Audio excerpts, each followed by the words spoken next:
And then the first item is public input. I don't know if is there any, or is it just us? We do not have any online, but if anyone, city staff in the audience. If any of you would like to have public input.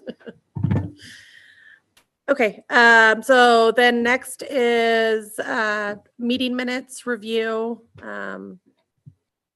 I would move to approve them with the correction of my name a couple places. We will get your name fixed. Sorry, Brianna. But my name tag is updated, so I'm good with that. So moved. All right. Do we need a second? No. Second, Yes. you are the second. I was the first. Okay. Yep, I'll second. Those are approved. So that was Gary and Brenda with the motion in the second. That's for Gina, taking the minutes. All in favor? All in Still need favor. to vote. Yeah. Yeah. All in favor, say aye. Aye. Aye. All right. And then the next piece is non-residential transportation fee discussion with Sarah and Ben and Russ, I'm guessing. And maybe more. And maybe more. I Oh, mean, okay. So this is kind of a kickoff discussion around, and I was going to tee it up so I can just get us started, Sarah, really around the transportation fee. I've teed this up, I think, in emails. Council's really assigned BDAB with figuring out some of the basics, and we'll go into that today around how the non-residential portion of the proposed transportation fee is assessed. You're not going to be asked to be rate-making experts, but I think we are looking for some, over the course of a couple meetings, some pretty specific policy feedback that recommendation will feed into council. I think we're also going to have a step really around how do you want to review public input from the business community as well. And we'll get into that. So today, really an introduction to the proposed transportation fee. And then we really want to kind of get your feedback to start this conversation around what the philosophy is around how we pursue assessing the fee on the non-residential side. So again, I'm foreshadowing, but we're going to have to go a route that's fairly simple in the short term and then be able to move into a more robust rate structure that you'll see from some peer cities here. But I think we want to make sure the philosophies around both of those are relatively similar, right? So one philosophy that council has received some feedback about already is what I keep calling spreading the peanut butter evenly, which is what if we were to assess approximately $200 or $250 a month to all commercial ratepayers, based on, kind of the budget number that council's aiming to hit. I don't think council's on board with that. I'm guessing BDAB will not be either, but that would be a very simple and straightforward way to assess it, right? So really want to get your feedback today around something more robust than that. We'll look at peer cities. And then from there on November 6th, I think we're going to come back with, okay, if we've identified a direction, now we start getting into maybe the more difficult questions around how things are assessed, what needs to be in the easy for me to say, ordinance, not audience. And then we'll talk about who needs to be in the audience as you get feedback from the business community later on. But really just trying to kind of dip the toes in the water today and out of the universe of ways that a transportation fee can be assessed, kind of drill down to one direction to move forward from there. That all make sense? Okay, good. All right. Can I just do a quick little intro? Mike Riley, one of the city council. Mike, if you want to jump up here or come up to this mic, yeah. Mike Riley, I'm one of the city councilors. I haven't met all of you before, but I just wanted to make sure everybody knew I was here. I'm mostly here to listen and learn, but can pipe in when needed. And Megan Perkins is out of town, but I believe she's online with us. So She is, yeah. Thank you. Great. So I'm Sarah Hudson, Senior Management Analyst in the City Manager's Office, helping manage this project and process. I'm going to kick it off just giving an overview of what the transportation fee is and the goals of it. I know this might be repeat for some folks, but it just feels important to set the stage, provide that context, especially for people kind of hearing about it for the first time. So I'm going to start there. Really kind of why are we even talking about this in the first place? So we did an update to our transportation system plan in 2020. This is a 20-year plan. So it's a vision for our transportation system through 2040. And the update was done because we're experiencing a lot of population growth. We'll continue to. We also want to make sure our transportation system reflects the desires and values of our community. So it was developed with community committees, a very extensive outreach process over 2 years. And part of that TSP was a financial plan. How do we achieve the goals of this plan? And in terms of the goals of the plan, there's a lot kind of baked in there. So how do we increase capacity in our system, connectivity for all users, for folks who drive, walk, roll, multimodal approach, ensuring safety of the system that really rose to the top, meeting demand and growth over the next 20 years, equity considerations, environmental considerations, and as I mentioned, that kind of funding and implementation plan as well. So in terms of that funding plan, we kind of been referring to kind of the transportation funding puzzle. So the TSP outlined we have $1 billion of need, and our current revenue sources account for about half of that. So we need to fill that funding gap. So the Citywide Transportation Advisory Committee and a subset of that group, the funding work group, came up with a near-term funding plan, considering a variety of funding options based on various dimensions of equity and impact. And, they considered everything and had very in-depth technical analysis.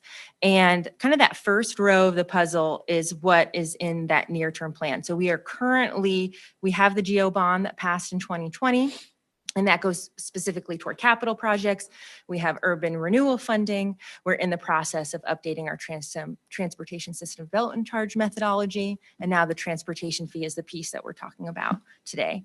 That bottom row identifies pieces that, as we kind of think about how to fill the funding gap, kind of potential possible future tools. We're not talking about those right now, but those were also some things that came out of that group of these are things to consider into the future. Can I chime in on, so you'll see the seasonal fuel tax and targeted sales tax. I mean, those are two that as BDAB members, you might be saying those would have an impact on businesses. I believe both would go to a public vote if council moved down that road of wanting to refer those to the voters. So not imminent, just identified. So what is a transportation fee? So it's a recurring fee collected from residents and businesses through their utility bill.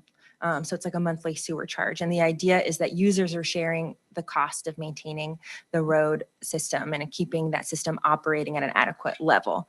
So, our system is a public investment and it needs ongoing maintenance to ensure economic vitality and quality of life and safety for all users. And so why are we here? So kind of talked about it a bit, but kind of getting to the goals of our transportation system plan. Also, funding for operations and maintenance is limited, and it's also declining over time. So there's only a few funding tools that really can support operations and maintenance. Transportation fee is a flexible funding source that can be used toward those goals. Revenue is not keeping up with increasing costs, what every kind of organization is facing, and we're continuing to face increased gaps for operations maintenance. So if you kind of put off the cost of addressing maintenance, it becomes more expensive over time. So it's important to have timely maintenance now. Is there anything else you want to What is the time frame for the funding and the length of when you think that's going to funnel to? I guess, is it a 5-year plan, a 10-year plan? Is it next year? Like, what is all the... In terms of the transportation fee? Right. It's really more of a long-term funding strategy for the city. It's not just there's not a short or midterm goal with it. It's more of, think of utility rates, right? That's a sustainable funding source for utilities. We're trying to find which I'll go into a little bit more as we go into like our current revenue. We're trying to find a sustainable, directed source of revenue for operating and maintaining the transportation system. And is there a time frame for current funds to run out? No, it's just a matter of, and I'll go into it here in a little bit about how the existing funds are coming in and kind of what they're being used for, and there's a lot of discretion in it. Okay. Thank you. Is there more described about the $1 billion, like where that number came Yeah, from? I can talk. So the $1 billion is basically looking at the needs of the transportation system over the next 20 years, which was the kind of the life cycle of the transportation system plan that Sarah talked about. So, and when you look at our existing revenue sources at the time that TSP was put together, that would generate about half of that. Okay, need. that makes sense. Yep. Thank you. All right, so here's kind of the funding puzzle. I know you've seen this slide before, so we're just going to go over it. But majority of the revenue that goes into the transportation system, a lot of it comes from the general fund, which is the city's most discretionary fund that we have. This is just a graphic that we've shown a lot, specifically around our budget, around where does the general fund revenue come from. The majority of it comes from revenue taxes, property taxes. We also get other sources from room taxes, the transit room tax, franchise fees, and then some other revenue sources that come in. The big thing is, where does that money go within the needs of the city? And as you can see, almost 80% of it goes to public safety. And that is the main funding source for public safety. And then all the remaining, discretionary activities of the cities and programs, we're all angling for that over 20%.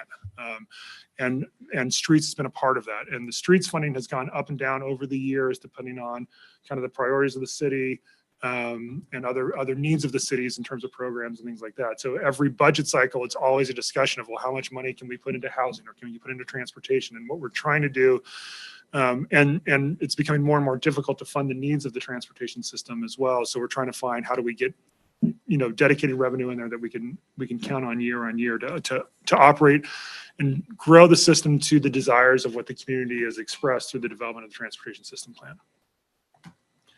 So here's another graphic. This is, we've always talked about Ben having the second lowest tax rate in the city, and the limits between measures 5 and 50 around being able to raise that. But this is another way to look at it. This is kind of the all-in tax rate graphs compared to other cities, which includes all the permanent rates for all the different districts, all the levies, general obligation bonds, to kind of show what's going on with our peer cities. And Bend again shows up near the bottom of that list in terms of kind of what we normally see through our tax rate systems. So again, just another illustration of the struggles that we have as being one of the fastest growing cities in the country, but having one of the lowest tax rates coming in. So we need to look at alternative revenue sources to help offset the needs and desires of the community. And because we live in Oregon, raising our tax rate is pretty much kind of off the table, especially in the near term. This just gives you an overall idea of what the funding that goes into the transportation group, where it goes, and the different services they provide. So we talk a lot around street preservation. That's taking old asphalt, ripping it up, or doing an overlay on it. But they also do all the striping in town, all the signs, all the winter operations and sweeping activities that go on. We also do some limited concrete work, extending sidewalks, rebuilding ADA ramps. A lot of that is done with the limited budget we have, is strictly in conjunction with where our pavement restoration projects are going.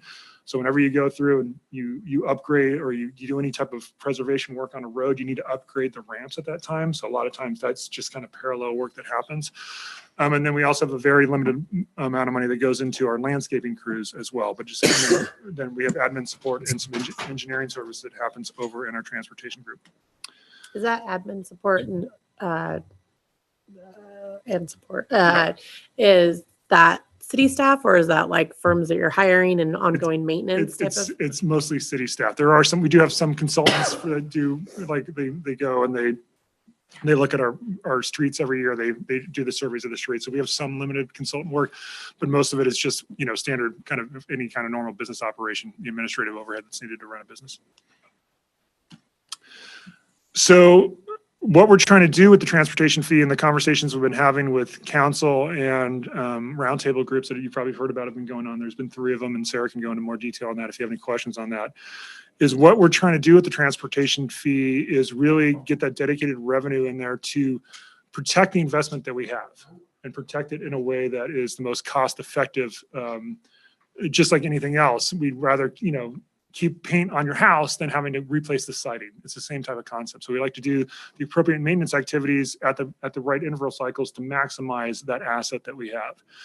Also, there has been a desire from the community to provide more services around that. Think of street sweeping or snow removal. We have very limited resources around that. So how do we bolster that to provide more frequent year-round maintenance? there's a strong desire to not only do the big equipment, which is our street sweepers and our snow plows, but how do we also, now we're building protected bike lanes and other types of facilities, and trying to encourage people to use these other facilities. How do we maintain them in a way that is more appropriate to provide that use, especially in the winter? You think of, as you build a protected bike lane, we can't run a big sweeper down there anymore. So we need the big piece of equipment, and we also need the little pieces of equipment. We also need people to run both of those. So right now we're in a situation where even if we had, and we just bought some new little sweepers, we need to take the person driving the big sweeper, taking them out of that and putting that in the little sweeper. What we'd like to do is have both of those pieces of equipment going at all time. And so that's what we're trying to do with the fee, is not only get capital to help improve the system, but also have increased staffing to operate and maintain the system at a level that is desired by the community. And we'd also like to continue to have more opportunities to fill in the gaps in the system. You know, the sidewalk system is great until you're missing 50 feet of sidewalk somewhere, or a couple hundred feet of bike lane. So how do we really don't have a dedicated revenue source to help try to fix some of those interim gaps that we see in the system. And then a lot of the areas that we're moving towards in terms of having a multimodal program around bikes, pedestrians, other types of multimodal systems, we also need staff to help run those programs and develop those programs. We don't have them. These are all things that were identified in the transportation system plan as desired by the community. But right now, with our current staffing levels, we really don't have the people to deploy on that. We have a couple engineers in our engineering group, in our transportation group, but they're doing 20 things and they're not focused on just one thing. So the peanut butter spread quite thin across all the different areas that we're trying to do in the transportation world.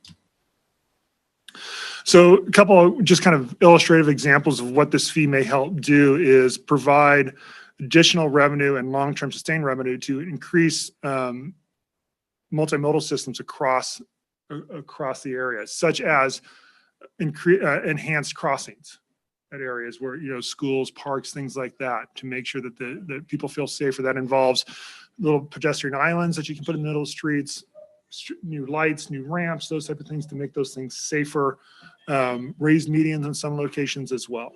This is an example of one that was done recently over at Perrin and Reed Lane we have a neighborhood street safety program, but that money is kind of starting to run out. So we want to make sure we can backfill that and keep those type of programs moving in the future. Here's some more examples of safe crossings, as well as concrete work that we have some very experienced concrete crews that can do a lot of different work, but we just don't have, we like to increase the capacity of what they have and not just have them focused on limited projects, mostly associated with our pavement restoration work. And then we're also trying to tackle, this is the big problem we're trying to solve, is how do we maintain our current asset around our pavement conditions. Back in the middle of the last decade, if you were here at the time, our pavement was really deteriorating. You're driving around town, especially on collectors and arterials, and around, I think it was 2015, there was a focus by council to actually take some of that discretionary general fund revenue and put more money into street preservation. And that's where you see the road systems improved around town significantly, especially on the collectors and arterials. But those were one-time kind of additional allocated funds that were done specifically. And now we're getting to the point where you need to touch a road every so often. And we've maintained those roads 8 years ago. Now it's time to go actually and do the next system of maintenance on those to make sure that we keep those in good conditions. But the one thing that we've struggled with is, especially in the older parts of town, is the residential network. Because that is the most costly level of repair, because a lot of those roads, we call it alligator cracking, where they're just completely broken up. You basically need to rip all that out and you need to replace them. And the city just does not have the revenue to do that. And those roads just continue to get worse and worse and worse. So we use a term called pavement condition index. It's called PCI. It's basically, think of a grade scale of 0 to 100, 100 being the paver just left yesterday and you have a brand new road. That's 100. That's 100. Okay. Yeah. The industry standard is for your entire system. We want to keep it around 82. Right now we have a PCI that's around 74, 75. We were in the 60s before, and we've raised that over the past 5 or 6, or the last decade really, to get it up in the 70s. But now we're just hanging on. And if we continue with the current allocations that are going into our street maintenance fund, we're going to start to decline again. And again, those are discretionary. A lot of that is discretionary funds coming out of the general fund. But that's just to maintain our current system. We still haven't gone in and started to improve the old existing residential neighborhoods either, or think of the bicycle greenways that we have around town, those type of facilities. We just don't have that kind of revenue source to improve that. So that's one of the things we're trying to tackle with finding more sustainable revenue sources. And this is just a quick example of what happens when you just don't really maintain your system. So our current transportation network value is pretty big. It's almost $1 billion. So if you take all the asphalt and all the concrete we have around town, it's about $1 billion asset. Our 5-year deferred maintenance backlog is, so if we wanted to go in now and go tackle all the main issues that we have, it's around $83 million, which is a pretty significant number. So, and the longer you wait, the graph on the left is just showing the longer you wait, the more expensive it gets. So when you have a fair system, you're costing about $4 a square yard to maintain it. If you have to go in there and completely replace it, you're talking about $19 a square yard. So what we'd like to do is get the system up to a very good pavement condition, and then be able just to continually maintain that so we don't get to a complete replacement.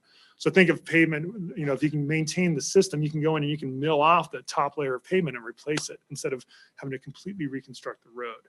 Or you can pave a road and then you can put a chip seal on it or something like that, and that elongates the life cycle of that project or of that asset. And at the same time, as we're doing all this, not only around just maintaining the pavement and the concrete we have around town, there's a lot of needs that we have within the system, which we have those identified in terms of gaps or safe crossing areas, or improvements in neighborhood greenways or key routes or things like that, or safe routes to school. We have those identified. It's really trying to find a revenue source to be able to make improvements in those areas and get that system up so that people feel safe on the system. We always use the great example of you could have a great bike system that runs, 3 miles across town. But if you have a stretch of a quarter mile that is not safe and doesn't feel right, that's a big gap. People will not use that system. So we really want to start going in and saying, how can we fill those gaps and make that system completely usable across town? And that's a combination of both the general obligation bond that we've got for big capital, but also there's these smaller projects around town that the GEO bond doesn't address, that we need to make sure that we have continued revenue sources for. So with that's kind of like a high level overview of kind of where this funding would go within the transportation world. I'll turn it back over to Sarah and she'll talk about kind of where we are in the process. Yeah, thank you. So we've done a few work sessions earlier this year. We just completed roundtable discussions with a group of community representatives. So we had one in August, one in September, and one in October to discuss various components of the transportation fee. We are doing additional neighborhood meetings this fall. There's one tomorrow. And then now we're kind of in the part of the process of working with BDAB, trying to get input on how to structure the non-residential fee. So that's why we're here today. And we're really shooting for a council decision early in 2024 for implementation of the fee later in 2024. So that's kind of the timeline that we're looking at for this decision making.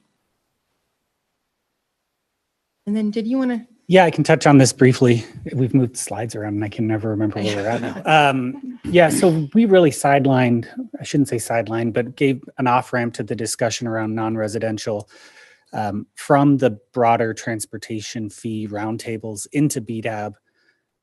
That's, as I mentioned, I think at our last meeting where I think the board is going to spend the majority of its time over the next few months.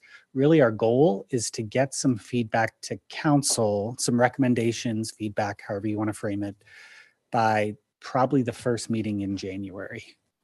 So that may shift a little bit as agendas are firmed up, but really we've got essentially 2 months to kind of come up with some high-level feedback recommendations. Like I said, the goal isn't for BDAB members to become experts in rate making, but also I think, and I'm guessing maybe even from a nod of heads here, that there is a desire to actually gather some feedback from the business community that you can then share with council as well. Certainly that's my goal in my role. So this is what we shared with the transportation roundtable maybe a month ago. Really letting that group know, hey, the non-residential discussion is going to move over to BDAB. My hunch is over time, attention on BDAP will kind of pick up. I mean, there was an editorial this morning. There were roundtable members that I think will have input certainly on the agency side as we move from an introduction into more in-depth stuff as well. But we're trying to move pretty quickly here, at least. And this is probably a good caveat. We just discussed this, but we're talking about a relatively simple rate structure in the short term that could then map onto something more robust, because we're about to start talking about these other non-residential rate structures. We have data deficiencies would need to fix.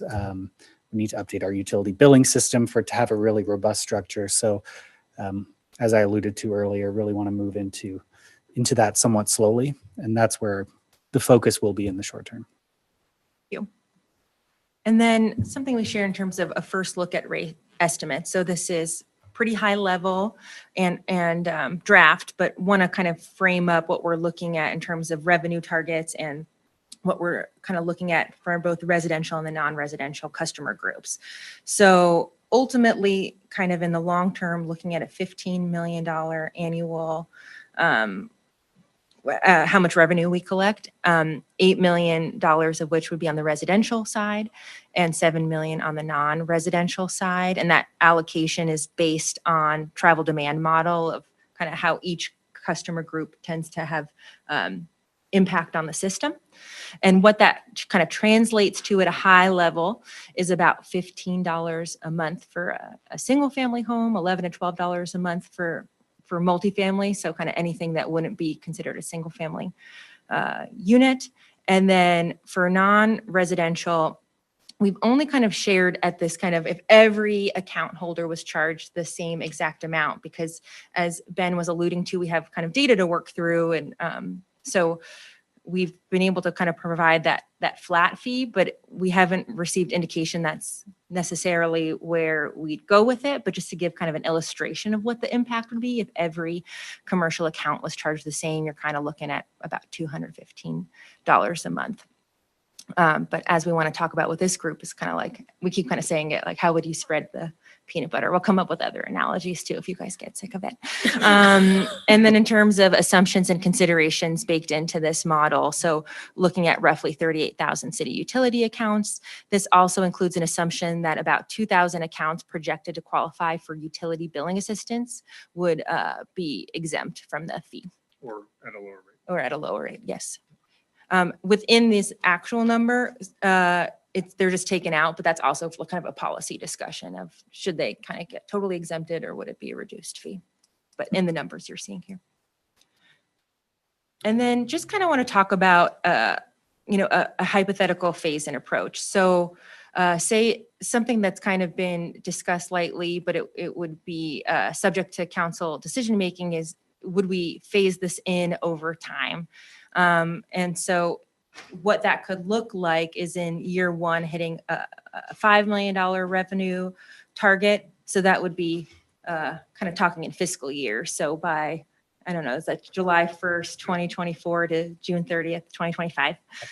The following year hitting 10 million. And then after that, kind of that fully baked year three, $15 million revenue target, which means in this kind of framework that we'd be looking to generate $2.35 million of revenue roughly from commercial customers. So I think that's helpful to think about as we kind of think about, as Ben was saying, kind of the more kind of an immediate approach and then that kind of preferred long-term option as well.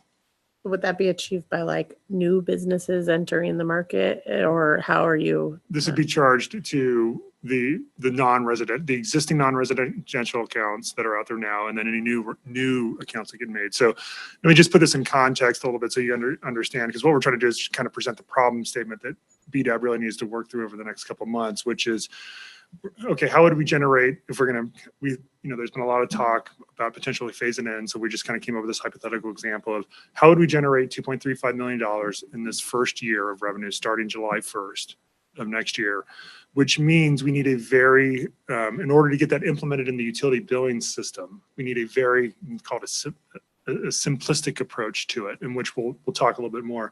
Because what Sarah's going to show you is kind of like what a year three, a fully implemented process that has a lot of tiers and structure to it, what we're heading towards. But what we're trying to focus on now is that's where we want to get to. but we know we can't get to that day one. So how do we create something that we can implement in the near term for the first year that has the right equity values to it associated around those non-resident accounts, and would generate around $2 to $2.4 million a year. Brianna, just to your question, year 3 would be essentially a full phase-in of the fee. So it maps on residential more simply. On single family homes, it would be like $5 in year 1, 10, and then 15. So it wouldn't be customer growth. It would just be the fee rate would changes. phase in over Yeah, time. sorry. Okay. Does that make sense? Yes. And so you can think of this as we will probably have multiple conversations with BDAB over the years as we start to kind of tweak and further define and develop that ultimate methodology strategy that we want to implement. But I just want to make sure, kind of giving you the whole playing field here, but we want to bring you back saying we've got an immediate need of, we want to make sure that we, the concept is we start charging this July of next year. And it's been alluded to, when we start having that November 6th discussion, we'll give you more information on that. But what we'll be talking about is we only have certain dials and levers that we can really use in the near term. So how do we want to do that? And it goes all the way from like a flat rate, we're going to charge everybody the same amount, to a limited tier structure or some type of tier structure that we can create to kind of get some equity kind of values in there. And what's the factor on growth? So like there's new housing entering the market, there's new businesses. So if that increases or decreases, how does that affect these numbers? You also have CPI that goes in there too, right? So a lot of those will go together because you have 2 to 3% growth. You also have 2 to 3% inflation. So it's kind of like, I understand what you're saying, but it's more, we're looking at it right now as kind of a static question. Typically, you see cities true these up. They'll go back and look, and I'm thinking of Hillsborough, but they'll go back and look every few years on the residential or non-residential side. I think in Hillsborough's case, they kind of look at them separately. Okay. And I think those are the type of things as we're developing the ordinance that we're going to create now is like, what are the check-ins? How do we make sure that we're looking at the program correctly over the years? Because this is, as we were talking about, this is a long-term funding strategy for the city. Yeah, there could be significant changes just based on where it goes. Yeah. And this shows up on everybody's sewer bill? Is that what On it your is? utility bill, yeah. So every account in the city right now is either paying a water bill, because we have different water providers, Oh, right? right. Or sewer bill, but we have some people in septic, but everybody pays a stormwater fee. that we Got have. it. So if you're paying water, sewer, or stormwater, this would be an additional, basically charge on you. It would come through your utility bill. Got it. Okay. I'm glad you mentioned that too, Ryan, because if you're a small retailer in town, you may never see a utility bill, right? Right. Those are Right. embedded in your CAMs. Am I thinking of the right? Cams or Yeah, triple net triple leases. net, Yeah, yeah. it's just kind of thinking, how does that flow through or not? Who? And you're running all the way from, a very, like a single door, small insurance business, all the way up to OSU, parks, schools, and the hospital, and Deschutes Brewery, right? So that's, you're thinking about the range of utility bills that get assigned to non-residential. That's the scale and scope, which runs from, $50 to $100 up to several $1,000s a month and what their utility bills are. So that's why we wanted to come to BDAB, because it's not a simple question of, how do you create a system across that entire tier of users that you have? Right. Yeah. Maybe we get into this when we talk about the methodologies of other cities, but it's like, what kind of business generate trips that use the infrastructure? Yeah, right? and we'll talk Okay. about that going through. Got it. And Russ just spoke to this, but just kind of laying out, kind of thinking about it in a couple phases. So that kind of initial rate structure development, how do we kind of get to that year one or starting charging on July 1st, but then also kind of thinking about what's the preferred long-term solution for how we'd like to think about this rate structure that balances our values for how we'd like to approach this. So now just kind of getting into methodologies of other communities, because I think it can feel a little bit abstract until you kind of can sink your teeth into like, what does that look like? Luckily, we have a lot of examples to talk about because this is a really common funding mechanism in Oregon. Over 30 cities have a transportation fee. They all kind of call them different things, but the same idea.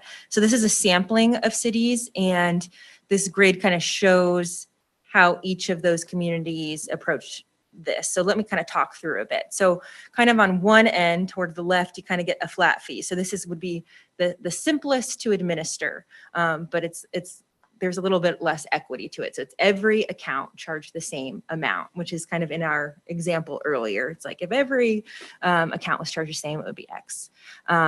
So here we see that Florence has that approach. On the far right end of the spectrum, that trip generation, it means that every single business would be assigned a different charge based on their specific use. And so it can get quite granular. That would be the fairest way to administer, but it's quite cumbersome, quite complicated. And you'd kind of think about how much admin would that take? So you're kind of cutting some off the top to actually administer an approach like that. And then you kind of have some things in the middle. So there's a flat fee within a bucket or a class. They're called different things, but it's like, okay, we'll assign 10 different categories based on impact to the system. Like if you're kind of a higher vehicle trip generator, but then if you're in that bucket, everyone is charged the same amount within that. And then the most common approach by far is kind of this variable within bucket or class approach, where you might have those 5 different buckets, but within each one, you're kind of taking into consideration the land use. So what kind of business is it? Plus some sort of trip generators, like a multiplier. So it would be based on square footage, or if it's schools, it could be students. If it's hotels, motels, it might be by room. So you're kind of thinking of another multiplier to kind of have a little bit more equity within that category, knowing that even within that, businesses can look a little bit different. And that far and away is the most common approach. Why are they choosing that over just the flat fee with the bucket? I mean, that seems like simpler math. Because I think you would think of that. If you do flat fee with the bucket, you're going to charge this. I'm going to use a hotel as an example. You would charge the same fee to a 10-room hotel versus a 300-room hotel. Just Because the based- bucket is hospitality. Got it. Does that make Okay. sense? So with the variable Yeah. bucket, it adds that scale factor to it, Okay. right? I guess I would make my bucket different. Like your bucket is X, like you have 10 to 20 rooms versus you have 300 rooms or 100 to So 300. that's what everyone's trying to do. Yeah. Okay, your bucket is you're in hospitality. Now, Okay. how big of How a big? facility Okay. are you? That's what you're Mhm. trying to identify. Okay. So that's the variable with the bucket. Got it. Yeah. So the bucket is more of like a use or a business type. Okay. And we have an example that we'll touch on in a second on Hillsborough. What you won't see up here, and it's something we've talked about, is number, and I think it came up in some of the roundtables, number of employees. That's a tough number to drill down on, and it's highly variable, right? And hard. Yeah. Mhm. But it has come up in other discussions. Remember, And this is in a utility billing system based off of utility. So we're trying to marry the complexity of what we're trying to do here to the system that is being used to charge. So you're trying to find that sweet spot of what information do we have? What information can we keep over time? So how do you know when a business changes, right? Or employees change. So that gets overly cumbersome. So trying to find that sweet spot of Something of that's getting the already right on the impact code to sheet. administrate it, being able to administer it. And the existing funds are coming out of, well, there's the general obligation bond, and then there's also property taxes. Yeah, so we get gas tax from the state, Okay. but that's a declining. I mean, you can read all over. That's a declining revenue source. Just like Right. what's going on with ODOT right now with their funding. But most of it's coming out of it's that discretionary general fund, and that really goes to, when you think about that is the most discretionary revenue source the city has. And think of all the things that the city does, and the majority of it goes to public safety. And then whether it's housing or economic development or transportation, those are the tough choices that council has, and those change budget cycle to budget cycle depending on what's going on, Got it. and the needs of the community. Right. All right, so now just to dig in specifically.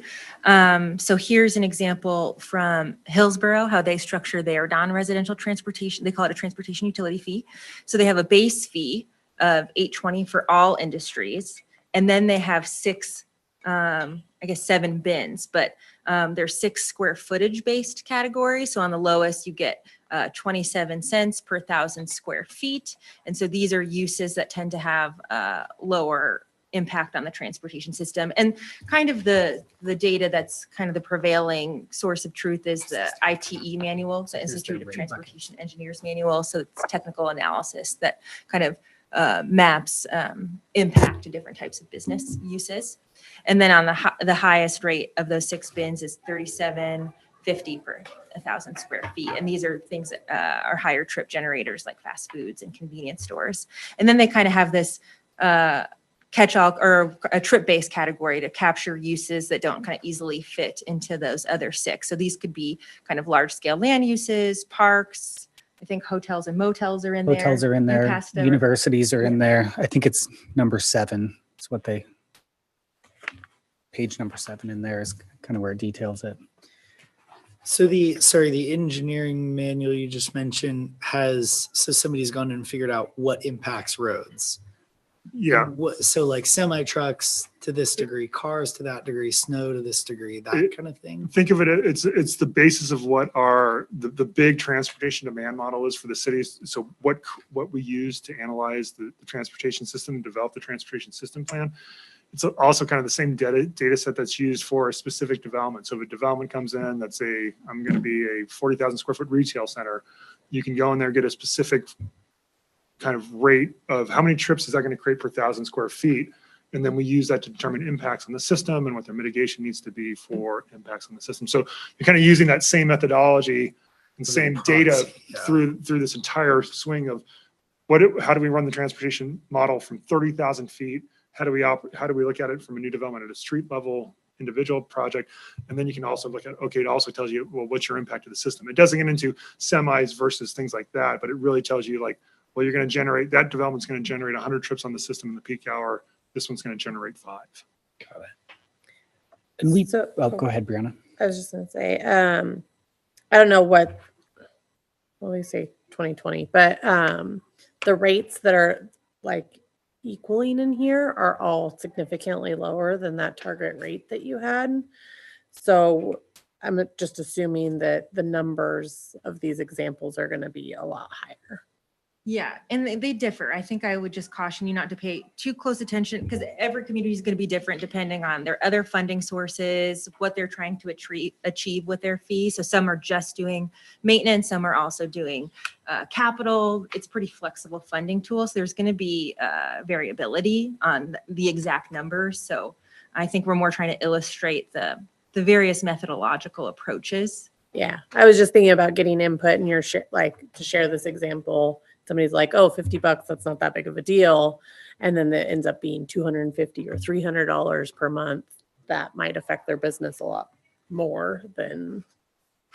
And that's why I wanted to bring this conversation to BDAB, because I think people can make the connection on the residential. Like, okay, this is a charge for a single family house, it's a charge for a multifamily unit. Because of the wide range of non-residential accounts that we have, it's a much more difficult conversation. And so we wanted to make sure we were at the right group to have the conversation. Yeah, and just in Hillsborough's case, right, a similar economy in terms of diversity to Bend, right, but also has some much larger industrial uses, right, many times the size of anything we see locally. So even if they were looking at the same revenue target, It would be the numbers would look different. And I think that's where we want to kind of start simple and really have something that we can generate feedback locally. And even from just what's going around, that the average fee is, or the average monthly charge per commercial meter being $215 a month. I mean, council and I have both received feedback from businesses already that are able to very easily share what that means for their bottom line, right? So I think we want to get to somewhere fairly quickly where we can say, here's what you might experience as a business owner. But yes, it is not exactly this by any means. Yeah. But it's just giving you, that's where that type of structure is where we. Yeah, no, that's totally fine. I just thought it was, it's relevant to talk about it. If somebody's like, oh, this is the example we're basing it off of, somebody's always going to remember the lowest number that they saw. Right, So exactly. Just in full transparency of sharing the information, don't go, this is what it's going to be, because. Yeah.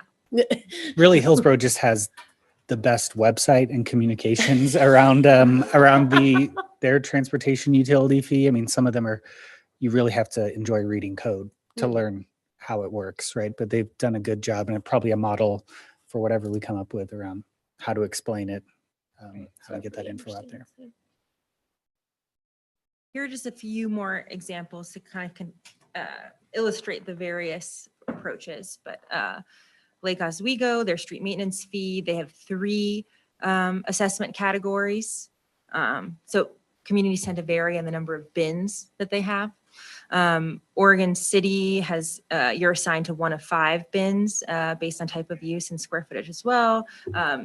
But schools are charged differently by type of school and the number of students. So if it's an elementary, a middle, or a high school, and then number of students is the multiplier. Medford has kind of one of the more, I would say, complex, or just more, yeah, there's more nuance to it, but they have 34 different bundles with varying rates and multipliers.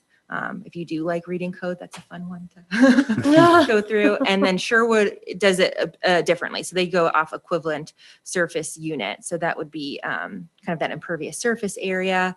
And so they charge by ESU. So that's a little bit of a different one. It's It's harder to, I mean, can figure it out, but But we actually use that for our stormwater fee. yeah.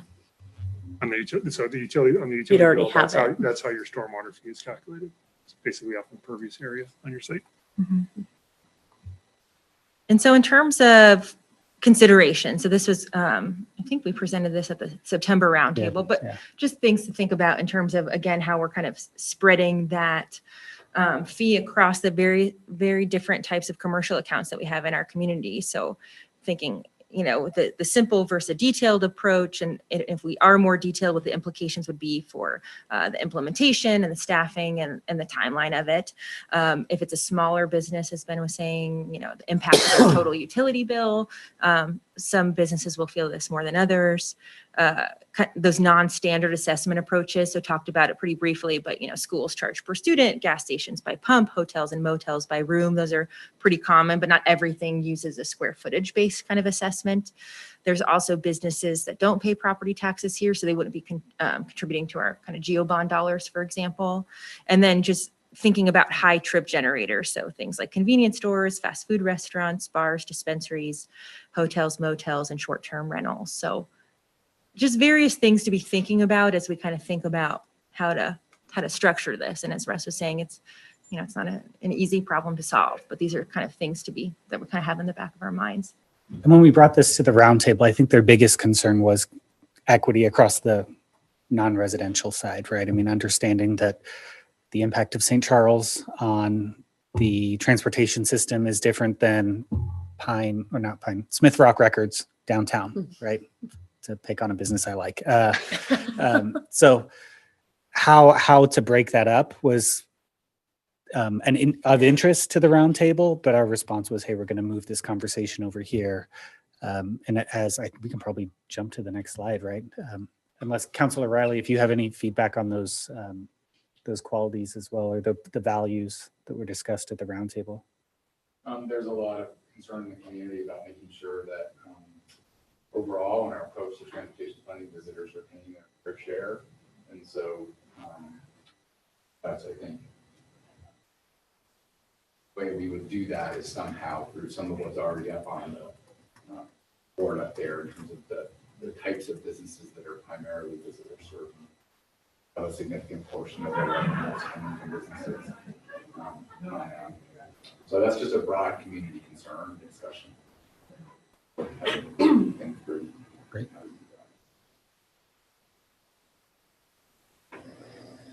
So yeah, these were kind of my questions for BDAB. I mean, what are your values related to the non-residential fee?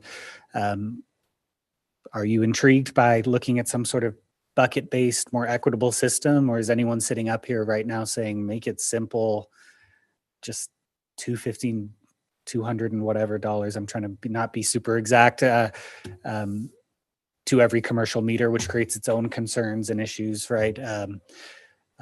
Really, as I mentioned at the beginning, we're trying to kind of get from, we have all these options to, okay, it sounds like BDAB's interest is around, you know, a bucket-based type of system, and then we can do the work behind the scenes to bring something back that I think makes sense to BDAB, hopefully the business community, and also has some other decision points or opportunities for developing a recommendation for council as well, because this is going to get more in the weeds very quickly from here on out. This is about the most simple presentation you're going to get on this in the next couple of months. So Yeah, values related to that, and then kind of any preferred approaches from what you've seen. I know this was very quick. And then also data you'd like to see, right? I think I know just from what I've heard, folks are wanting to say, what would my utility bill look like? I'm sure we can do sample utility bills once we kind of move forward a little bit, but is there other data you'd like around our utility system and our non-commercial or non-residential users as well? So any feedback on Well, those? is there, to your statement a minute ago, is there a way to pass the fee through to tourists, out of the area tourists, or is it just trying to attach the fee to tourist serving businesses and hope they pass it through? It's kind of a So blunt- yeah, so you ground yourself in, you're using the utility billing system to collect the revenue. So we're going to specific utility accounts, and then you would say, okay, then how do you parcelize that out to obtain whatever policy objectives you have around? And we do have go ahead. It all, I guess it all hits, to your point, the visitors, if we raise the utilities on the hotel, the visitor charges are going to go up. So, I mean, it's seems fairly straightforward. It's hard to answer equitable assessment, simplicity, something else. I mean, it seems like it needs to be more complicated than a flat fee associated with a meter. I mean, I don't think that's a fair approach necessarily, but without looking at it or thinking it through a little bit more, you look at an Amazon type warehouse or a Facebook type business that has 1 million square feet, but only 25 employees, right? There's not a lot of trips generated on a huge square footage basis. So there's probably flaws in every, bit of complexity to it. So I don't really have an answer to what that looks like. And maybe it's people related. And I don't know, how do you measure trips based on a company type? I think I never thought about it before, but you can identify through either, and this is just, when you think about how we do this in the long term, this is a revamp of a lot of different systems and things we do, because you're utilizing the business registration data that you're getting, because that could be an avenue to define what is your business, how big are you, what are you doing, and you could use the coding there to then translate that into the utility billing system, and how big are you, square footage, or whatever multiplier we're going to use. So we're touching a lot of different things, and we don't have all this information now, or we have some limited information, but it's not going to work for this. And we're going to have to go back out through the business registration program and get a whole new set of data from everybody. So we have to do that through the business registration renewal recycles and things like that. So that's what we're looking for now, is just kind of like a holistic, high level concept, that we can come back and start to work with BDL. We're not asking you to figure out the entire rate structure, but we need to know, yeah, we think the buckets is a good idea, and buckets and size, that type of thing. And then we can start to formulate the information and how we would approach kind of what levers and dials we have for not only the simplistic approach, but then how that would blend into a multi-year implementation schedule to get to that ultimate desired system. So my only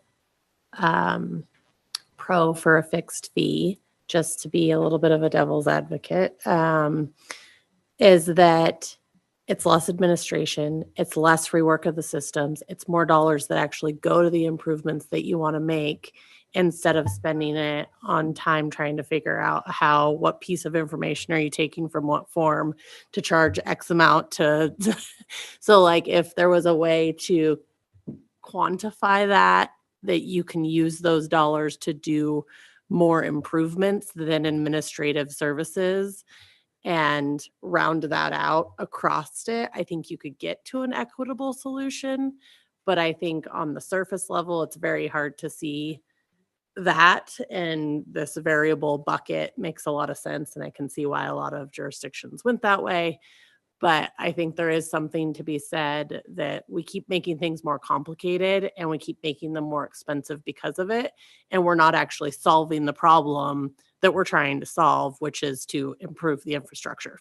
So That we have alignment, and that's one of the things that we'll be able to present when with kind of whatever hypothetical question you have, I think we can come in saying that would be extremely difficult to administer. Yeah, we could do it, but we would need a fleet of financial analysts, constantly tweaking the data to make sure that it's perfect.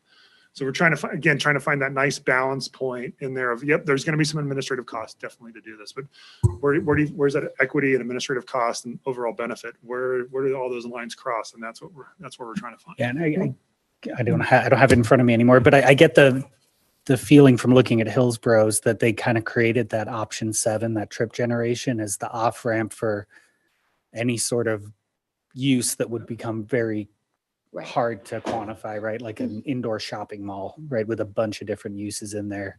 And that's where I think the equity concerns are coming from right now from businesses are those. I don't know if Smith Rock Records has one, has a shared utility or not, but there are businesses that have just a single utility account, while at the same time, Franklin Crossing with a bunch of different businesses could very well be a single utility account as well, right? And how do we get behind the meter at some level to assess on those buildings based on their uses is kind of this concern, right? Where you've got 40 businesses and they're sharing $215-ish a month. Another business Could be with 2 devastating to a employees. small Yeah. business. Yeah, and that's been a the lot of feedback money a from month. Yeah. some businesses I've heard. Yeah, there almost needs to be like a revenue check on this where it's like, okay, we did the calculation, but then, we got to double check that against that company's revenue and just make sure. Like in general, I would say variable within buckets makes sense. There's probably a reason a lot of those cities do that. That feels like as fair as you can get without optimizing for perfect information of knowing exactly how many potholes were created by the trips generated by that business. Do we have a sense for Hillsborough? Like, does it take like 3 full-time employees and $300,000 of software to implement this system? Do you have a sense of what the cost is? Those are the things that we can track down. Mhm. That's what we wanted to have these initial discussions. And then we have, Sarah, and she's got a lot of support to go answer these To go find questions. that out, yeah. And again, I also want to, as we do this, I always like to use that 80-20 rule, right? Of there will be an appeal process as kind of been alluded, an off ramp. So as we're developing this, remember, we're trying to find that sweet spot for 80 to 90% of the businesses in town, not always the one-offs. We will create within the code an appeal process. If you get categories wrong, you can present information to the city. We can look at and say, yep, you're right, we're going to do it. So when we're having this structure, I just always like to remind everybody, if we can stay in that 80-20 concept of we're trying to, the normal businesses that we see, how do we, in the normal way tenants are structured, like what's the right system we're trying to do that? And we will have some way to solve the one-offs in a way that will make sense to the community. Mm-hmm. Don? Don, can you come up here? Don. Come on. Thanks. You've got a lot of communities that have tackled this, a dozen or so. Which ones have tackled the 3 or 4 that tackled best the volume versus the type? Because when you say type, I'm not sure you're talking about industrial versus commercial, or you're talking about restaurant, gas station, or whatever. So, because there's the volume element as well as the type of user. So When what's when the you best say example? volume is, Well, like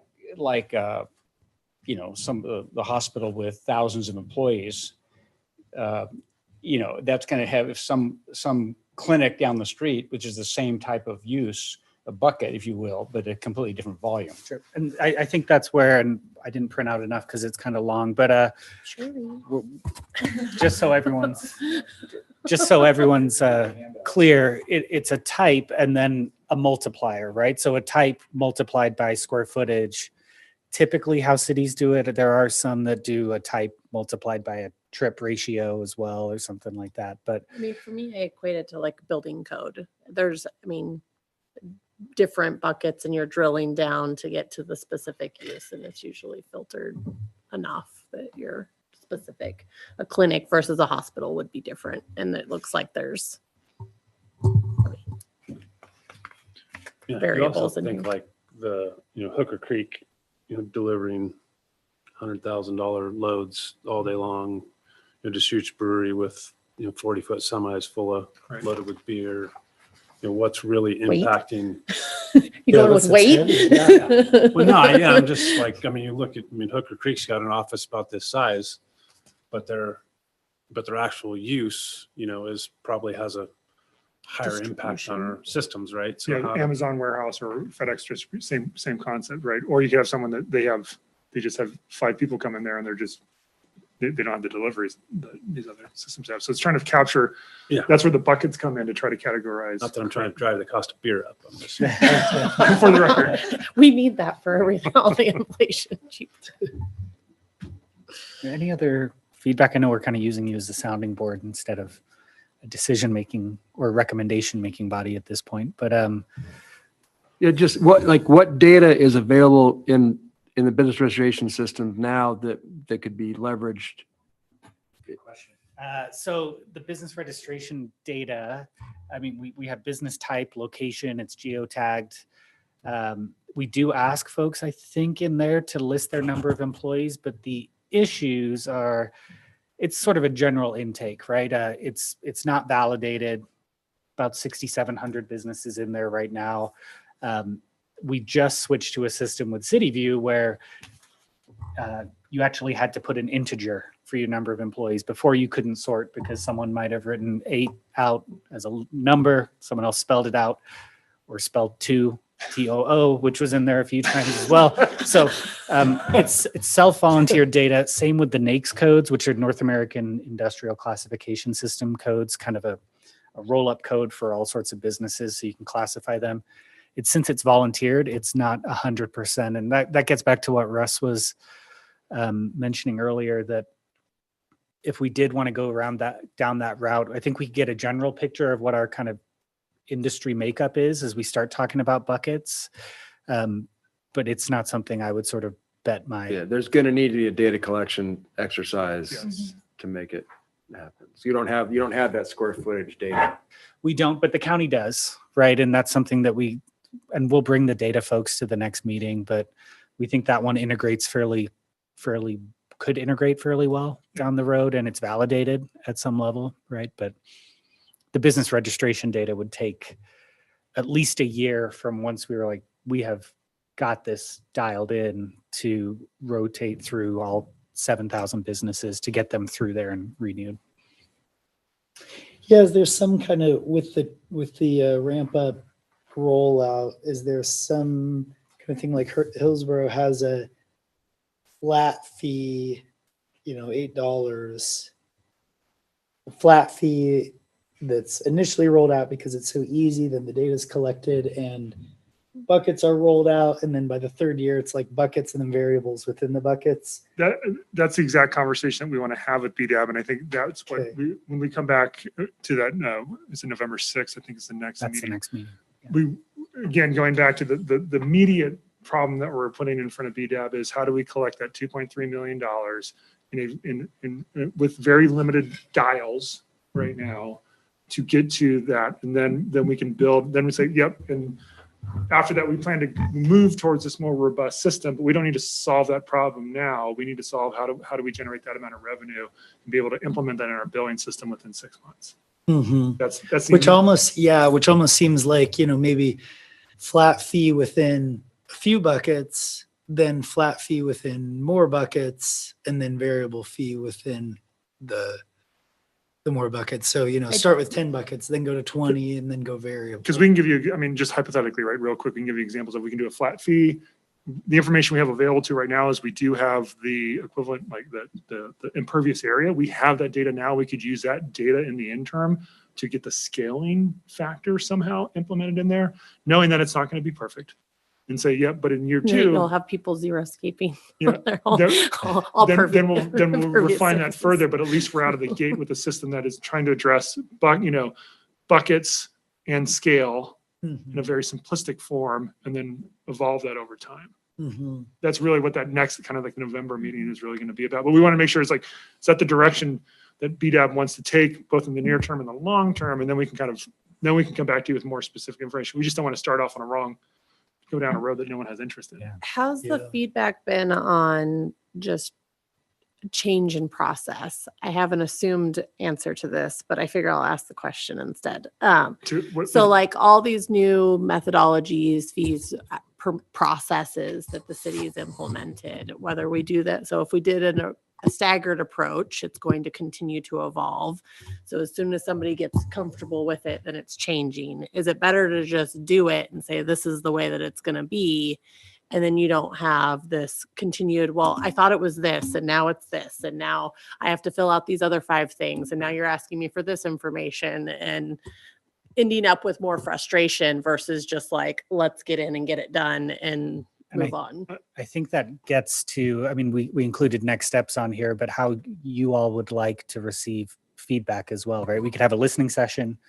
Pretty sure we could get a decent turnout from the business community. We can also, we have survey tools online. I'm hesitant of doing, a really kind of standardized survey because at some point folks think they're voting on something instead of just seeking feedback, but we can have open-ended kind of questions, right? Maybe the change in process is one of them, right? And maybe we can come up with a very simple calculator so someone can get an idea of what their fee might be over 3 years, right? But I think what the kind of policy we're talking about here is people are just dealing with a lot, which we understand, right? There's inflationary pressures, all costs are increasing. So I think what council's talking about with the community is how do we not lessen the impact, but spread that out over a longer time? I think that's where that's coming from. It's not of trying to mess around with a different system. It's more of, I'm just trying, everything's getting more expensive and we know this has an impact on the community. So,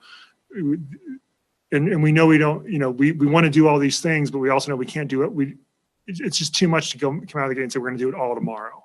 Yeah. So can we implement this over time? And Councilor Riley can probably, if he wants to, because they're hearing this feedback directly, and that's kind of came up through the roundtable. Mm-hmm. But I think that's kind of where we're saying, yeah, that's where that phase and approach discussion is happening. Whether or not that holds all the way through, that hasn't been decided yet. But that's trying to address that question. Yeah. Yeah. Is there like a reverse incentive to get the data collected where it's almost like, okay, there's going to be a flat fee and it's going to be applied to everybody and it's the highest fee. But if you provide us the information related to trips and blah, blah, blah, then we'll recalculate your fee and it's most likely going to be lower. So it's like incentivize providing the impact or providing the information accurately so that people are like, well, I'm going to provide it so that my cost goes down, because that's, like I'm a busy business owner. I'm not going to deal with something until it like hits my statement and I paid for it. And then the next month I'm gonna be like, all right, how do I get this lower? Because that was frustrating. Well, and other cities use other incentives, like trying to, push people to use transit more or things like that. Right. And you can show you've got these different kind of programs within your business. So, I mean, in theory, there's different ways to do it again. And that's why we're in front of BDAV trying to figure out how do we tackle this problem statement that we're putting out. Mm-hmm. Mm-hmm. It looks like Sarah Odendahl's hand up is online from the chamber. And I apologize. I'm going to have to step out to another meeting, but I'll definitely be back with you on November 6th when we start diving into this. Thank you. Yep. Thank you. Hey, Ben, thanks so much. Well, I know I'm not a member of BDAB formally, and Jim is there representing the chamber, but I sat in the 3 roundtables. And so this has been a really great conversation with regard to just the focus on non-residential, because we really didn't scratch the surface at all there. And so the things that I wrote down, I think just off the cuff of being important to the business community are predictability, right? We want to have predictability, and that goes into the comments earlier of the things, all the process changes that have happened and STC methodology updates and business license fee increases and things like that. So predictability is really important. And then I think also creating like the unique value proposition for the business community. So we spent a lot of time in the other roundtables talking about the value proposition for residents and what that meant in terms of streets and sidewalk infill and bike lanes and things like that. And so I think having some equity in the business community's value proposition would be really important to consider, and we can certainly help gather that information. And then of course, just the equity lens in how we distribute or collect the fee. I think that I really like the Hillsborough example of like, let's start with the base and let's look at the small buckets and how do we scale that. I think that's a really smart and thoughtful way to go, knowing that it's an iterative process. So Chamber's happy to engage however we can with our feedback with our members with on any of these. But I think the direction you guys outlined today is a really positive direction when we're looking towards implementing this in the future. I'm glad there was synergy. I do think there's, for those on the council that have been waiting for details a little bit Mike, more, Mike, would you mind jumping up Oh, here? yeah.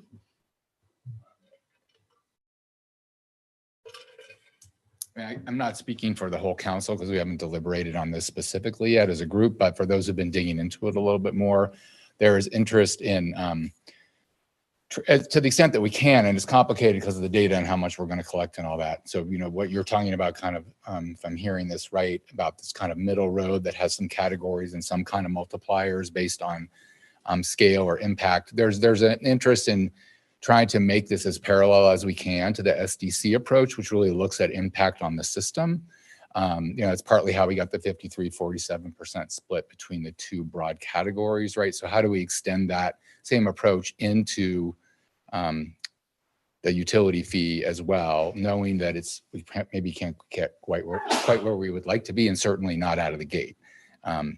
But that's generally, I think, where those of us who have been digging in more tend to see that that's probably the fairest way to do it, and I think reflects community sentiment about, you know, people that are using the system more, have a greater impact, should be paying more than other relative businesses. There's also some other policy questions. We're dealing with exemptions for, you know, Sarah talked about the accounts that might be discounted or entirely exempt, and then also childcare and affordable housing are going to, I think, come up as possible places that we do some kind of reductions or exemptions. And we're hearing a lot from, you know, about size of business, some of the things you were talking about, Ryan. So, but I think that, you know, connecting to impact is an important focus that counselors, I think, generally are going to want to see come into the final frame. So if you're recommending something really different from that, you're going to need to make a clear argument to us about why.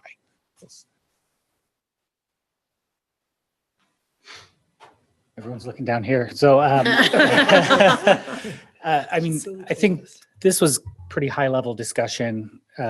We really wanted to just kind of, and then, that Mike mentioned some of those, but You did ask the question about what next steps, what would we, like a survey or public comment? I mean, I think it would be great to have like a business forum type of conversation to hear different perspectives and be able to ask questions of like, okay, if X was happening, what would that result or look like for your business? And have that across a bunch of different ones at once versus just who we could individually reach out to. okay, perfect. I mean, I feel think free that, to. I agree. Uh, No, completely.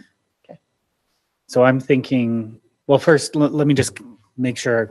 It sounds like some sort of bucket-based methodology is, there's interest in that, right? I think we didn't want to just start coming with questions we need answered to get an ordinance pulled together for council consideration without kind of making sure, one, everyone had a similar grounding in kind of what was going on, but also, there wasn't broad interest in some other approach, and really there aren't a whole lot of other approaches anyway. So probably on November 6th, we do have to kind of ask some ordinance-based questions, bring some data. Like I mentioned before, we'll bring the data folks, and maybe we can scope out some of that business outreach at that point. I'll start logging feedback from the business community. Really wanted to use this discussion today as a recording that we can then share with the business community. Hey, watch this and learn a little bit more about what we're thinking around non-residential as we start the discussion, and folks can then reply to a BDAB shared inbox that I can then collect just feedback and share it with the board as it comes in if there's interest there, and then maybe think December as a more formal listening session, however we want to frame it up, but we can figure that out at the November meeting. Recommendation in January, right? Yeah. Does that work? Kind of thinking out loud here, which, maybe not the best thing for a public meeting, but I think we're going the right way. Yeah, I think there's definitely interest in some kind of a bucket-based approach. That feels definitely fair, just balanced against that difficulty of data collection. But other cities have found a way around it. And yeah, I think getting feedback would be great. Okay, perfect. And then we kind of outlined some future topics for discussion. So it sounds like for sure we'll meet November 6th. And then from there, maybe decide what. Yeah, and I think we can bring some of these in. I mean, just as we've been talking about all morning, right? There are limitations on what we can pull off in implementing in the next 6 months, year. Would not be able to transition to a total Hillsborough-based system that quickly, right? Which is part of the phase-in, but that's where I think we'll get our utility folks, some of them whom are here, our data people, and really have a little bit more of a discussion focused on that on the 6th and go from there. But we do want to make sure as we move forward and kind of keep building this program, that we are talking, really using BDAB as the sounding board for, how do we, what's a good way to handle appeals, or are there fee caps on certain industries due to their, do we sort of, if you get to a certain size, are you not having any more impact on the transportation system? I'm just, again, thinking out loud, right? But where are those kind of nuances and different classifications that we may be missing just by looking at another city, for example? Once you start outlining buckets, you're going to inevitably add more buckets. Mhm. Right? You're gonna say, well, this feels like a bucket. Well, we're gonna split that bucket in half because it only makes sense for these people, not those people. And pretty soon you're gonna have a lot A of bucket buckets. for every Sure. business. Like, I mean, Medford has 34, right? I mean, that seems like quite a lot. And that, Well, I saw a video rental store is a bucket in here. Yeah. You got one of those. Blockbuster. Yeah, exactly. You get Very your own targeted. bucket. yeah. And I think that's where really BDAB and the business community can provide good input too, right? I mean, I mentioned just personally being very intrigued by Hillsborough because they kind of take anything that seems weird and doesn't fit in the bucket, and they just say, well, that's trip generation based off something aside from square footage, right?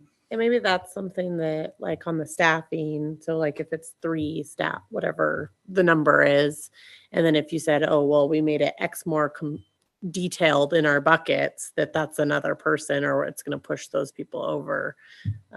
Maybe you can write in some like framework of, maybe we do start with 10, and then over time the community grows and you have new industries enter the market, so you do want to add more, but it's still within that framework that's manageable, and you're not just adding to add. Sounds good. Great. I do want to note the chamber also, or Katie Anderson from Aperion Management Group, was on the roundtable as well and has raised her hand. Katie's in the audience right now online, but if you're okay with Katie providing any I think input. so. I mean, we should be. I don't know how long the Juniper. It's not super long, I don't think. Okay.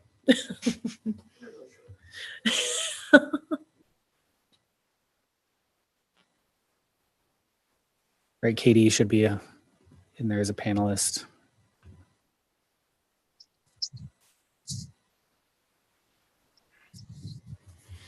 Thank you, Ben. I'll be really quick. I think Sarah covered the comments from the roundtables, and I appreciate the opportunity to attend the roundtables and then be invited to this as a member of the chamber. The only thing that I guess I wanted to maybe encourage BDAB to ask some questions around was I've sat through several staff presentations about this now, and I'm encouraged with the direction this conversation is headed. But having been pretty involved in the recent fee conversations regarding the other increases that the city is experiencing, I noted today multiple times, I believe it was Russ that was speaking, that there was several instances where he's noting there's going to be additional staff positions created around some of the programming and some of the policy that's being created around the transportation. And I guess from BDAB's perspective, I would encourage you all to ask what the long-term sustainability is of the funding sources and the efficiency and the deliverables of those creations of program and creation of staff. We've certainly been engaging in a lot of conversation regarding the planning department and the delivery of permits and what that looks like for our business community that's directly impacted by that. And I think that if we're going to move forward with this process of really, asking businesses to contribute yet additional funds to our city system for it to run, I think we need to understand what the deliverables are of that program, and what the commitment and responsibility is to the business community for the money that we're paying into that system. I understand it on the maintenance side, I understand it about, the infrastructure needs, but there's now been multiple instances where that topic around increasing staff programming has come up. And I think as a business community, we've got to ask, what's the deliverable on that? And what's the commitment on the city side for us contributing to the increase in that infrastructure? I like that comment. And if I didn't articulate where I was going, what I meant with what I said earlier, that is essentially it. Because I think, I would agree that it's very common to hear in any change that I've been involved in since this board has started. It's, well, this is what the community asked for, and it took us X amount of staff to make that better. But then the outcome of the permitting system and some of the other things are not necessarily improved. It's just, oh, we implemented all this stuff and we had to add staff, and so now it's more expensive. So this is what it is. So I think that maybe that's the add that I would say to the follow-up is the community involvement has asked for these things. Like I even questioned in my head, do we want our, all the roads cleared when it snows? I mean, in some ways that's nice to have a snow day and stay home. Do you want that, or do you want to just keep, I don't know. Anyways, what level? Sounds like a nice thing to ask for, but once you know that it's costing you $200 a month to your business, is that worth the additional street sweepers and things like that? Or is it where does that get prioritized? So maybe there's a circle back to some of that feedback of, this is the outcome. Do you want to change what you're asking for in order to reduce that impact, or are those things still really important? Sure. And I think as we move through this too, there will be an opportunity to kind of round out the feedback, right, with more context. Gary and I have been talking about, similar to what Katie mentioned, just the general impact of cost increases across the city on the business community. And I think some of those will be a little more clear in the next month or so as well, right? We've been working on a plan for permit fees. So kind of wanted to just kind of set the direction with this one and then this discussion, and then understand that I think BDAB's kind of got that muscle memory where you can very quickly develop kind of the broader context around what fee increases mean or what have you.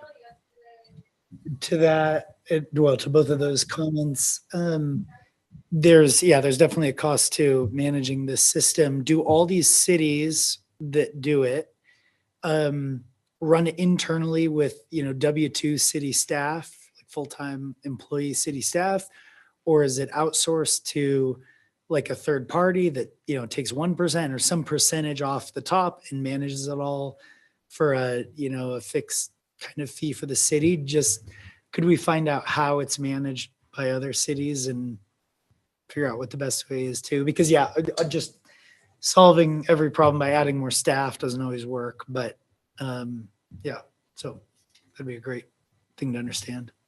If I'm tracking, because we've reached out to other communities just to understand how this fee works and their system and how they've incorporated it.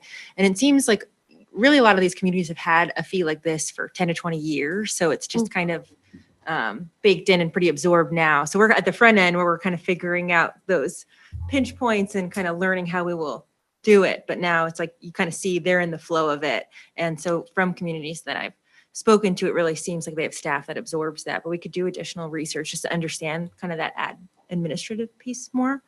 I'll just say too, at the last roundtable discussion, we kind of talked about accountability approaches as well. So how can residents and businesses be assured that the money is being used as attended. So we talked through some of that. What do we codify in terms of what we report out? Do we reconvene that roundtable group for the next 2 to 3 budget cycles so we can get feedback on how the fee is being used? Really kind of spelling out how the funds get distributed. So just wanted to connect the dots there because that is some discussion that happened within that roundtable group as well. I feel like we've got enough to get moving. If that works for everyone. Any final thoughts? All right. Thank you. Thank you all for your time. Yeah, thank you. The next is Juniper Ridge land sales update and Matt Stewart.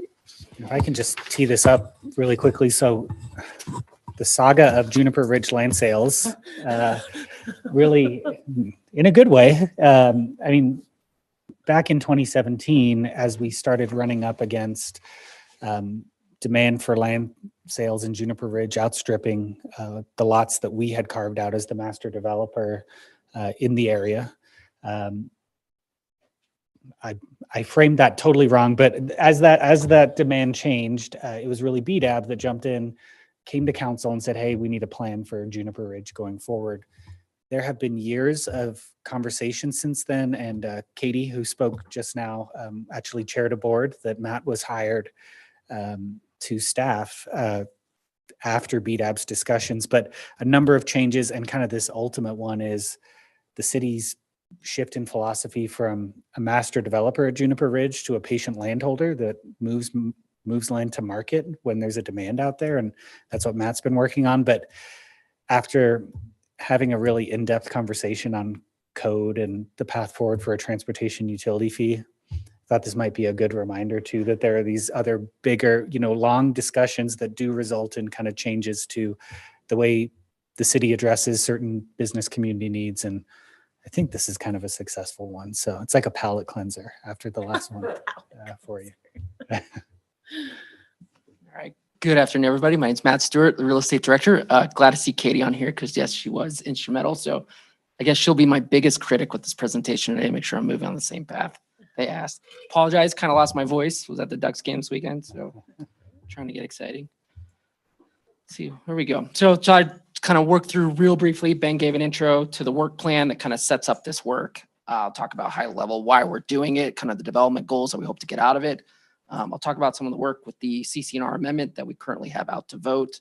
And then we'll talk about what the really is, as Ben mentioned, what our role is and what we're trying to sell and what the future is looking like for the 400 acres of undeveloped land within the city in Juniper Ridge.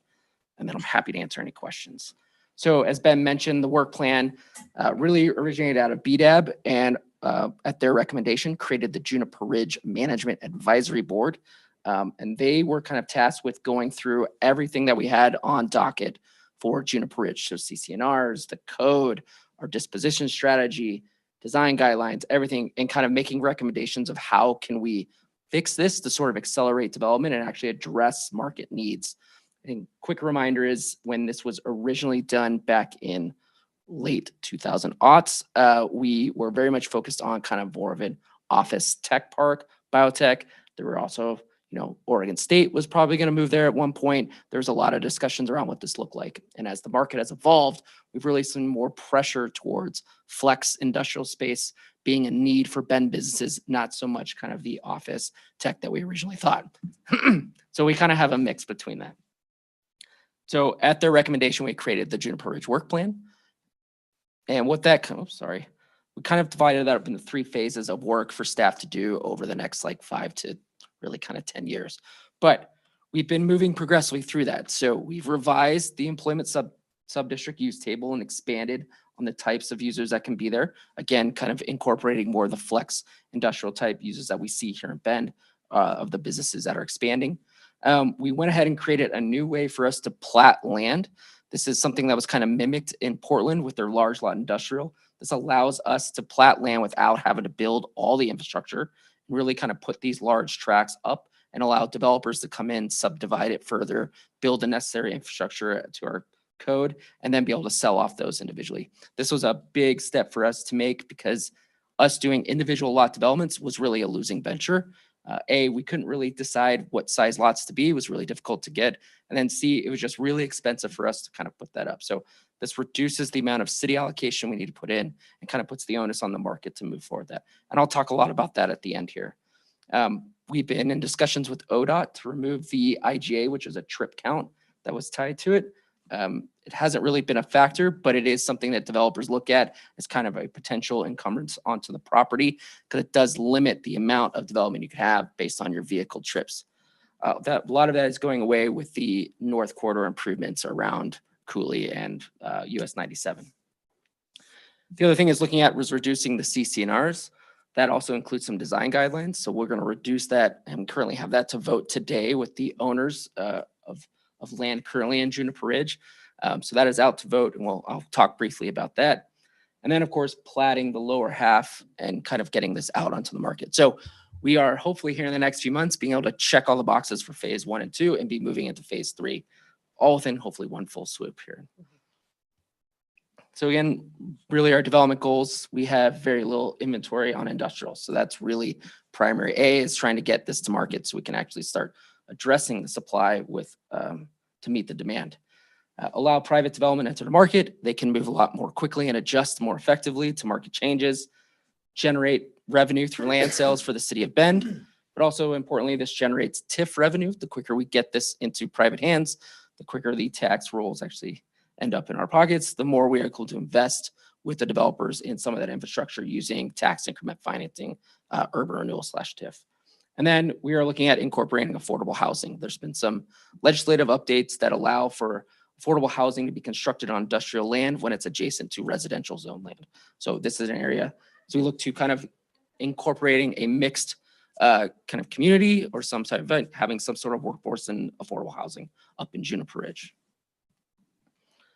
So really briefly, CC&Rs, we're looking at amending them to allow for the housing and then also reducing the boundary. This was one of the major recommendations of the junior MAB, was to kind of get this out so that we can have underlying IL zoning, and that allows much more flexibility for new buyers or bidders to come in, but also new businesses to be a little bit more flexible once allowed to be in there.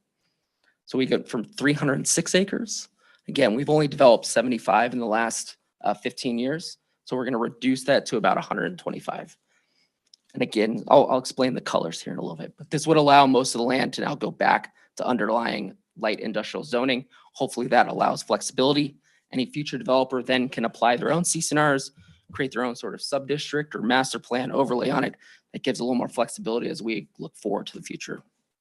Sorry, can you say the reduction? So you went from Sorry. 300 and something. 306 to 125 is what we're proposing. And that's just zoning change? It's the CC&Rs. So just your CC&R so it has, boundary Yep. is reduced. yeah, and really what this is there's design guidelines tied to it that we are, I think, is constantly butting up against sort of the trend of flex industrial manufacturing, where it was really designed for office tech. So reducing this allows the existing sites to develop as is and continue as those have been bought and are currently in planning, but allows for future development that we end up selling to kind of start from a clean slate and figure out what's best for them. Okay. And then the surrounding area will keep the CC&Rs that are in place.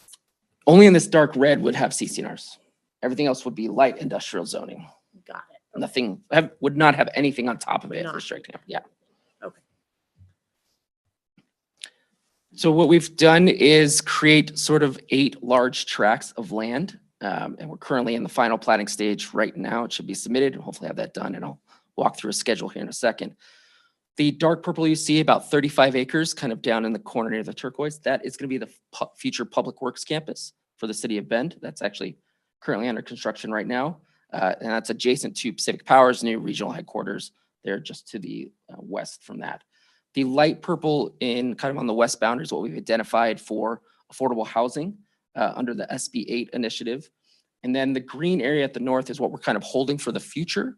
A lot of that has to do with the future transportation network. We've done some studies for a new interchange with ODOT, but those are a long way off. And with new CFAC kind of planning rules, we're sort of holding that back as we think that's going to be more of a 30 to 50 year planning effort, not necessarily a 0 to 20 year planning effort for us. So that leaves us with about 200 acres that we have available that we can sell. The yellow, red, pink, turquoise, and orange.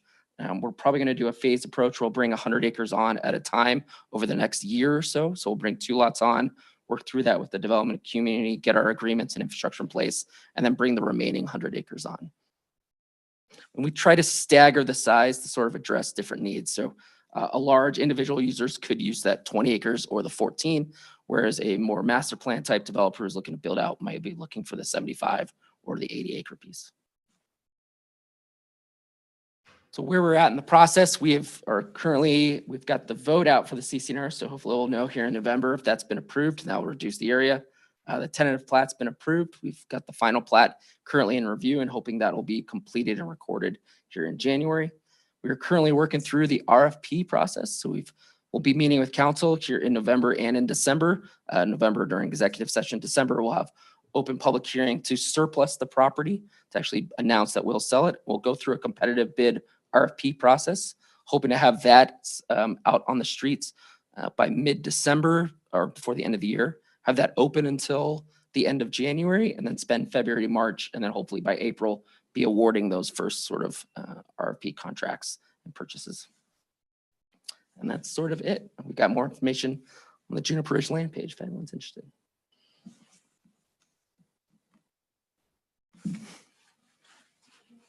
Seven minutes, well done. Try to be efficient. But I think it's great to see something happening in that area and it being offered to the community to continue to grow and provide what they need. Yeah, so no vote. Just wanted to Yeah, no, update. that's great. And so the city's actually doing all the improvements, like the roads and all? No, or- so that's with this new plating requirement, we won't have to. So we'll dedicate the roads as right of way. And then as part of what will be as part of the submission package, we'll probably be requiring, should you buy this land, you'll be required to build X amount of improvements. So there's definitely going to be a trade-off when we evaluate all these, but the focus will hopefully be on land value for the right of way improvement. Gotcha. Got it. Okay. Have you had much interest in, like, I'm assuming there's interest? We have, actually. I mean, we get questions all the time of people looking to relocate. I think there's a lot of pressure from businesses who would like to grow and don't have the opportunity to do so. And I think a lot of people look to Juniper Ridge to do that. So we've got, I would anticipate consistently have 4 or 5 people bugging me about it all the time. But we think there's probably some other players out there would be interested in this. I think for this group's consent, I think as we evaluate this council and get those proposals, the ability to perform and deliver on the right-of-way improvements within a timely manner will probably be something we weight heavily as staff, because the last thing we'd like is for land banking to go on here with the current demands that we're facing. So that's something we're going to take into consideration as we evaluate these proposals.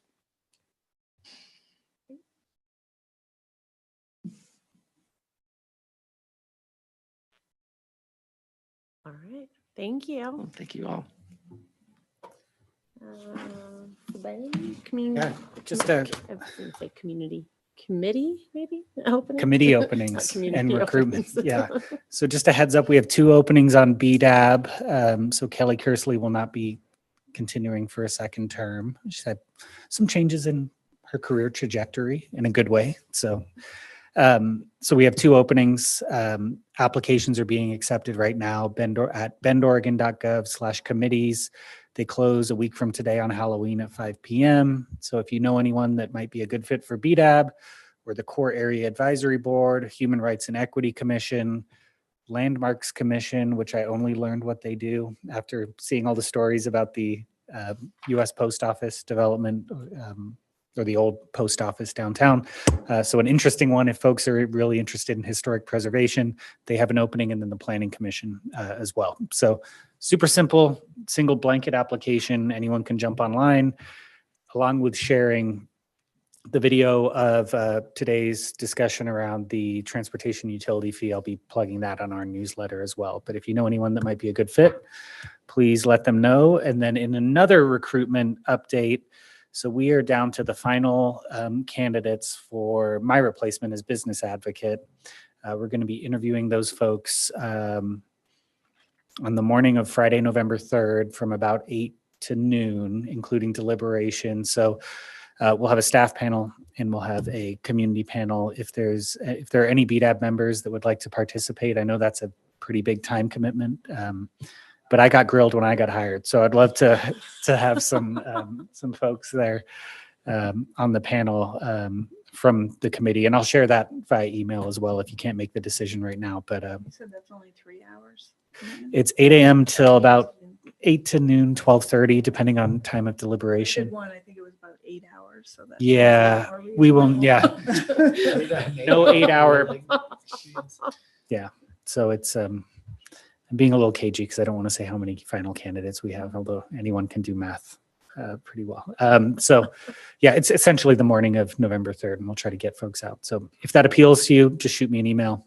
We'll of course have some of our partner organizations participating as well. And that's November 3rd. Friday, November 3rd. Well, that sounds fun, but I'm not available. Okay. And for BDAB, are you looking for any specific profiles, right? Because I like to have some balance on the panel. Sure. I think so the way the code lays out the demands for kind of makeup of BDAB is really around diversity of industries representing the business community in Bend. I think right now, I mean, Ryan, understanding you're CFO at Hiatus, but we don't have a lending institution or someone that can maybe we have folks with financial expertise, but maybe not that perspective, especially considering where the economy may be heading in the next year or two. That might be a good one. Any of the big major traded sectors that we have here locally that may not be represented be great. Bioscience, advanced manufacturing. We've had aerospace in the past. And then this is always a tough one, but hospitality, tourism, retail, restaurant. Tierney represents retail, but restaurants are something we consistently make an effort to get someone from the restaurant industry. But if you work in that industry, it's tough to find time to kind of jump in on meetings like this. But yeah, those are kind of the big ones. But I really almost always just encourage anyone to apply that lives in city limits, represents an industry. Ultimately, the mayor, sometimes another councilor or two will interview final 5 or 6 candidates and make the call.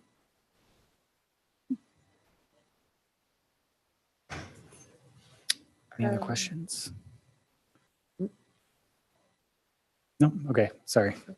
Can I just extend a thank you on behalf of the council for weighing in on the topic and helping us develop a good plan and giving us some good feedback. Thank you. Last item is just roundtable and future topics. If there is any. Bring up. The transportation fee? I think that's imminent, right? That's happening whether we want to do it.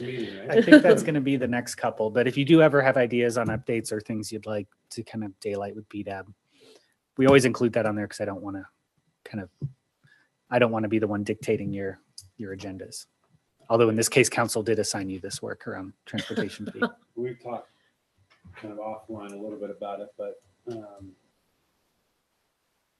STCs, building permit fees, transportation fees, probably missing 3 or 4 others, but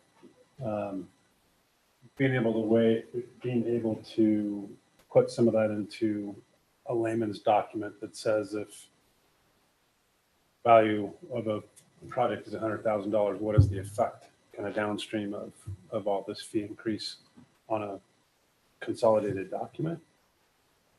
That's possible. And I know all the fees don't apply to each one of not one person necessarily, but there's just a lot going on relative to fee increases, and it's hard to keep track of it all. Yeah, and I think that's something we can touch on at the meeting on the 6th.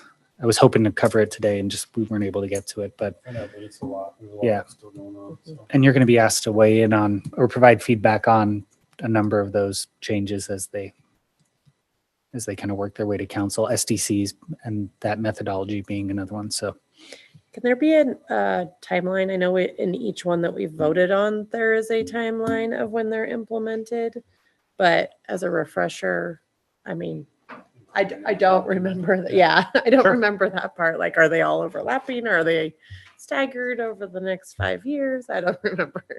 And some of that is just coming into view around permits, right? We've been having these conversations for the last few months, and I think Colin Stevens is going to council on November 15th. Okay. And Jim and Gary have been participating in those along with the chamber. But yeah, I think we can pull together a timeline or some snapshot so folks can understand where everything sits. Great. Well, I think everybody gets a little less than 15 minutes back in their day. Perfect. All right. Thank you. Thanks.